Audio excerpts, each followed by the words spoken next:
आयत नंबर 3 की तरफ बढ़ते हैं। अल्लाह ताला फरमाते हैं वअतसिमू बिहब्लिल्लाहि जमीअन वला तफर्रकू। तर्जुमा, और सब मिलकर अल्लाह की हदायत की रस्सी को मजबूत पकड़े रहना और मुतफर्रिक ना होना। बच्चों, इस आयत मुबारका का मफहूम कुछ यूँ है कि अल्लाह रब्बुल इज़्ज़त इस आयत मुबारका में मुसलमानों को एक ताकीद फरमा रहे हैं कि तुम सब मिलकर अल्लाह की रस्सी को मजबूती से थामे रहो और तफर्रुके में ना पड़ो।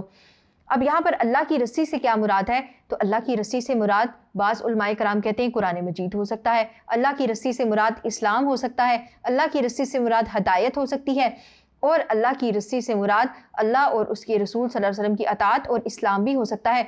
तो यहाँ पर ये तमाम बातें भी मुराद हो सकती हैं कि अल्लाह की रस्सी को, अल्लाह के दीन को थामे रखो और आपस में तफर्रुके का शिकार ना हो जाओ। तफर्रुका की मुमानियत की गई है। तो बच्चों, जब हम इस आयत मुबारका के सियाको सबाक को देखते हैं, यानी कि ये आयत किस बारे में नाजिल हुई थी, तो हम आयत का मुतालिया करते हैं। अल्लाह ताला ने फरमाया वअतसिमू बिहब्लिल्लाहि जमीअन वला तफर्रकू वज़कुरू निअमतल्लाहि अलैकुम इज़ कुंतुम अअदाअन फ़अल्लफ़ बैन क़ुलूबिकुम फ़अस्बहतुम बिनिअमतिही इख़वाना। तर्जुमा, सब मिलकर अल्लाह की रस्सी को मजबूत पकड़ लो और तफर्रुके में ना पड़ो। अल्लाह के उस एहसान को याद रखो जो उसने तुम पर किया है। तुम एक दूसरे के दुश्मन थे, उसने तुम्हारे दिल जोड़ दिए और उसके फजलो करम से तुम भाई भाई बन गए। बच्चों, जब हम तारीख़ का मुतालिया करते हैं, अरबों की हिस्ट्री को जानने की कोशिश करते हैं, तो हम देखते हैं कि इस्लाम आने से कबल अरब आपस में छोटी छोटी बात पर झगड़ते थे। जंगो जदाल का मैदान हर वक्त गर्म रहता था। नस्ल दर नस्ल उनमें दुश्मनी चली आती थी, अदावतें चली आती थी। फिर इस्लाम आया और उनकी नफ़रतें मोहब्बतों में बदल गईं, अदावतें दोस्ती में बदल गईं, और जो आपस में एक दूसरे से बेगाने हुए फिरते थे वो यगाना हो गए।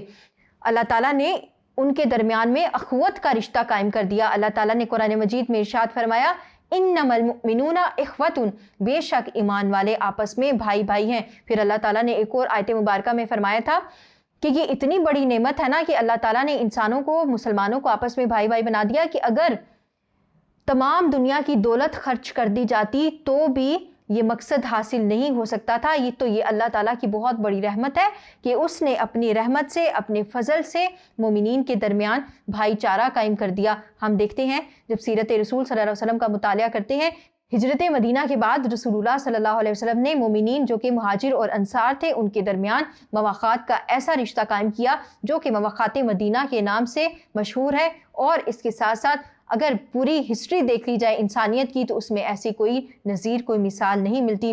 फिर इसके साथ साथ तफर्रुके की मुमानियत की गई है। अल्लाह ताला ने मना फरमाया कि आपस में तफर्रुकाबाजी नहीं करनी। आज हम देखते हैं कि मुसलमान आपस में फ़िरका फ़िरका हुए पड़े हैं और दुश्मनाने इस्लाम इस फ़िरका बंदी को मुसलमानों के ख़िलाफ़ एक मोहरे के तौर पर इस्तेमाल करते हैं ताकि इससे उनकी दुश्मनी को हवा दी जा सके और यूँ उनको अपना मकसद हासिल हो सके और वो मुसलमानों के दरमियान जो दोस्ती, इत्तेहाद, नेक सलूक और मोहब्बत का रिश्ता अल्लाह ताला ने कायम किया है उसको नुकसान पहुँचा सके। तो हमने दुश्मनों के इस चाल का शिकार नहीं होना, हमने आपस में तफर्रुकाबाजी नहीं करनी, हमने एक दूसरे का एहतराम करना है, एक दूसरे के मज़हब का एहतराम करना है, एक दूसरे के मसलक का एहतराम करना है और सब ने अल्लाह रब्बुल इज़्ज़त की रस्सी के साथ जुड़ कर रहना है और आपस में फ़िरका बंदी नहीं करनी।